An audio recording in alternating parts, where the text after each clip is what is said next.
Pinupuri ka namin, O Diyos, Ama, Anak, at Espiritu Santo.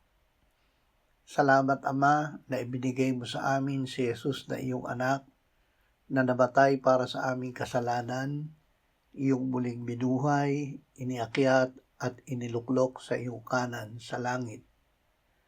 Salamat na ibinigay mo sa amin ang iyong banal na Espiritu, at sa pamamagitan niya ay ibinuhos mo ang iyong pag-ibig sa aming puso.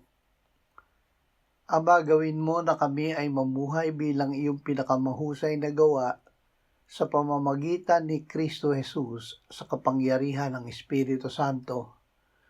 Nawa ay maging kasangkapan kami ng pagbibigay sa iyo ng papuri at luwalhati. Amen.